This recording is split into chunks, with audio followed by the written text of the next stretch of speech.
भोजन अवकाश के बाद जो दूसरा सत्र शुरू हो रहा है, उस सत्र में तमाम विषय चर्चा के रखे गए हैं। मैं उन विषयों को एक बार आप लोगों के सामने पढ़कर सुनाना चाहता हूँ, ताकि आप लोगों को विषय वस्तु की जानकारी हो सके। पहला विषय है टीईटी परीक्षा को अनिवार्य रूप से लागू करना मौलिक अधिकारों का उल्लंघन है, एक गंभीर चर्चा। अथवा शिक्षा एवं स्वास्थ्य क्षेत्र का निजीकरण करना मूल निवासी बहुजनों को सम्मान से जीवित रहने के मौलिक अधिकार से वंचित करने एवं सामूहिक नरसंहार की ब्राह्मणवादी साजिश है, एक चर्चा।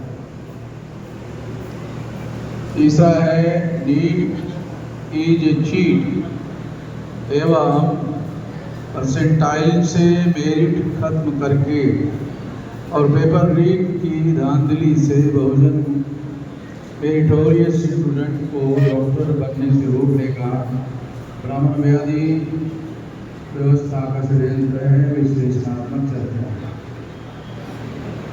उसके बाद का विषय है महिलाओं का राष्ट्रव्यापी संगठन बनाए बगैर महिलाओं की समस्याओं का समाधान संभव नहीं, एक चिंतन। उसके बाद का विषय है राजस्थान हाईकोर्ट जयपुर में निसंता मूलक व्यवस्था के जनक मनु की मूर्ति लगाना और लगाए रखना, संस्कृति व्यवस्था स्थापित करना और आर्टिकल 13 का उल्लंघन भारतीय संविधान की मूल समतावादी भावना के विरोध में है, एक विश्लेषण। अथवा भारतीय संविधान के अनुच्छेद 13 के तहत संविधान से पूर्व के सभी समतावादी व्यवस्था के विधान शून्य घोषित किए गए हैं। इसके उपरांत भी राजस्थान हाईकोर्ट जयपुर में संस्कृति व्यवस्था के जनक की मूर्ति लगाए रखना शासक वर्ग का संविधान के विरुद्ध षड्यंत्र है। तमाम विषय रखे गए हैं। मैं एक एक करके बस संक्षिप्त में कुछ बातें आप लोगों को बताना चाहूँगा। टीईटी परीक्षा के संबंध में जो विषय रखा गया है उसके बारे में यहाँ पर विस्तार से पहले से ही चर्चा की गई है, इसलिए इस पर दोबारा चर्चा करना मैं उचित नहीं मानता हूँ, खामखा इससे समय बर्बाद होगा। दूसरा विषय है शिक्षा एवं स्वास्थ्य क्षेत्र का निजीकरण करना मूल निवासी बहुजनों को सम्मान से जीवित रहने के मौलिक अधिकार को वंचित करने एवं सामूहिक नरसंहार का ब्राह्मणवादी साजिश है। साथियों, शिक्षा बहुत महत्वपूर्ण है और खास तौर पर मूल निवासी बहुजन समाज के लोगों के लिए शिक्षा सबसे ज्यादा महत्वपूर्ण विषय है। शिक्षा से सबसे अहम बात अगर पता चलती है तो वो ये है क्या गलत है और क्या सही है, ये निर्धारित करने का काम शिक्षित व्यक्ति कर सकता है।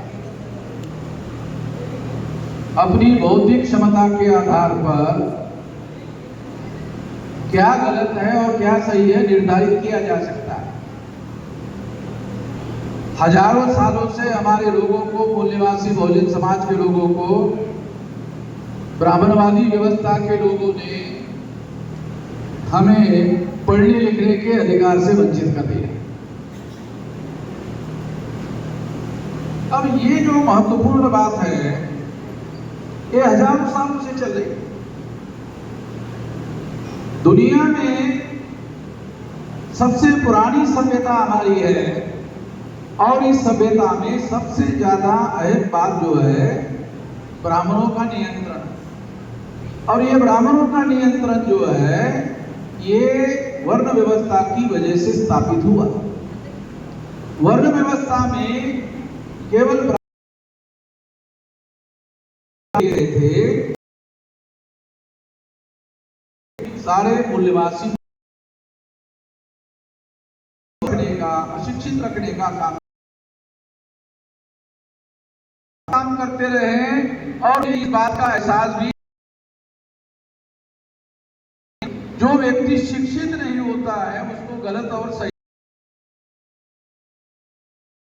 और इस वजह से हजारों सालों से हम गलत काम करते रहे और उसे गलत मानते भी नहीं। ये अशिक्षा है।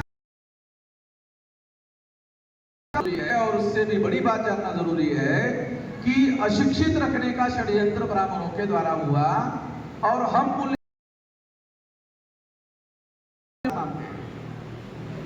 ये सबसे घटिया जात है, इसको हम पवित्र मानते हैं। और सारे जन्म से लेकर मृत्यु तक और मृत्यु के बाद के सारे कर्मकांड, इससे क्या हुआ, धार्मिक और सांस्कृतिक नियंत्रण हमने खुद ब्राह्मणों के हाथों में दिया, जो हमको नहीं करना चाहिए। और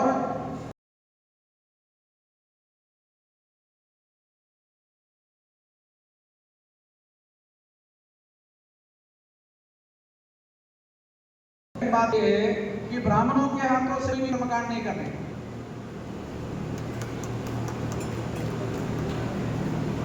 हमारे बहुत सारे लोगों को ऐसा लगता है कि ब्राह्मणों के हाथ से जब हम ये कर्मकांड नहीं करेंगे तो हमारा अगला जन्म खराब हो जाएगा। अरे तेरा की चिंता कर, तेरा यही जन्म खराब हो रहा है, अब यही तुम्हारा जन्म खराब हो रहा है, तुम अगले जन्म की बात कर रही है।